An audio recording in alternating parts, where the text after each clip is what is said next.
Inilunsad ng Pilipinas ang official anthem at music video para sa ASEAN 2026, isang makasaysayang sandali sa chairmanship ng bansa. Ito may temang Navigating Our Future Together na nagpapakita ng pagkakaisa at pagtutulungan ng mga bansa sa Southeast Asia. Yan ang ulat ni Bernard Ferrer. Bit-bit ang nagkakaisang mensahe ng One Vision, One Ocean, ang awit na naglalahad ng panawagan para sa katatagan, pagkakaisa at sama-samang pag-unlad.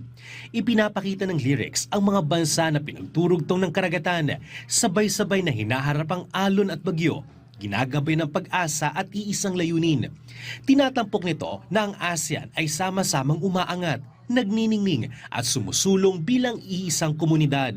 Sa MTV, tampok ang malalawak na aerial at cinematic panoramic shots ng mga mahalagang lugar sa ASEAN member states na naglalarawan ng makulay na kultura, mayamang pamana, masiglang lungsod at iba't ibang kultura. Pinapakita nito ang pagkakaisa sa kabila ng pagkakaiba at binibigyan din ng matibay na ugnayan ng mga mamamayan sa Timog Silangang Asya. Sa pamamagitan ng imahe at musika, ipinagdiriwang ng ASEAN 2026 Anthem at MTV ang pagkakaugnay-ugnay ng rehiyon at pinatitibay ang sama-samang pangako nito para sa katatagan, kooperasyon at napapanatiling kaunlaran. Sa paglulunsad ng Anthem at MTV, pinapakita ng Pilipinas ang delegasyon nito na pangunahan ng isang nagkakaisa, progresibo at matatag na komunidad ng ASEAN sa iisang kinabukasan. Bernard Ferrer para sa Pambansang TV sa Bagong Pilipinas.